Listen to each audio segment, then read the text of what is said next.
একটি ছোট্ট গ্রামে ছিল এক দরিদ্র ছেলে। তার নাম ছিল রাকিব। রাকিব খুব গরিব হলেও তার মন ছিল খুব বড়।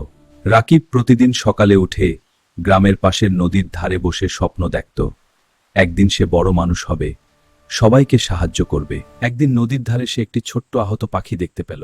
পাখিটির ডানা ভেঙে গিয়েছিল। রাকিব খুব মায়া করে পাখিটিকে বাড়িতে নিয়ে এলো। নিজের অল্প খাবার থেকেও সে পাখিটিকে খাওয়াতে লাগলো, যত্ন নিতে লাগলো। কয়েকদিন পর পাখিটি সুস্থ হয়ে উঠল। এক সকালে পাখিটি উড়ে যাওয়ার আগে রাকিবের দিকে তাকিয়ে যেন বলল, তোমার ভালোবাসা আমি কখনো ভুলব না।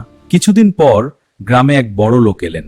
তিনি গ্রামের গরিবদের সাহায্য করার জন্য একজন সৎ ও ভালো মনের মানুষ খুঁজছিলেন। গ্রামের সবাই রাকিবের কথা বলল। সেই লোকটি রাকিবকে দেখে খুব খুশি হলেন এবং তাকে পড়াশোনার সুযোগ করে দিলেন। বছর কয়েক পর রাকিব সত্যিই বড় মানুষ হলো। সে তার গ্রামের সব গরিব মানুষদের সাহায্য করতে লাগলো।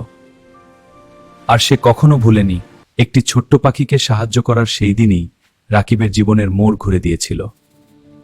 ভালো কাজ কখনো বিফলে যায় না।